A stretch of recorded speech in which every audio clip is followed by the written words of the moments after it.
Hello friends, এটি হচ্ছে আমার ছট পূজার ভিডিও। তো চলো শুরু করা যাক ভিডিওটি। সেদিন চলে গিয়েছিলাম বিকেলবেলা মামাবাড়ির ছট পূজার ঘাটে।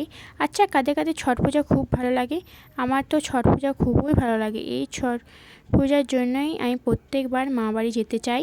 কিন্তু বিকেলবেলা আমি ছট পূজার ঘাটে কোনোদিনও যাইনি, মানে কোনোবারই আমার বেশি ভালো লাগে না যাতে। তাই সেদিন ঘোরাঘুরি করে সব রিচুয়ালস দেখে আইসক্রিম খেতে খেতে বাড়ি চলে গিয়েছিলাম। আর তোমরা কীরকম এনজয় করলে একটু জানাবে।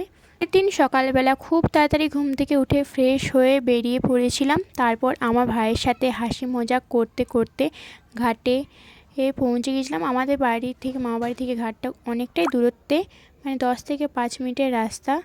তাই আমরা বহুত মজা করতেছিলাম। আর এই ভাইটার সাথে আমার খুবই মজাক হাসি ঠাট্টা হতে থাকে। তো ওইরকম আমরা হাসি ঠাট্টা করতে করতে ছট ঘাটে পৌঁছে গিয়েছিলাম। দেন আমরা সেখানে চলে গিয়েছিলাম যেখানে আমাদের রিলেটিভসরা ছিল।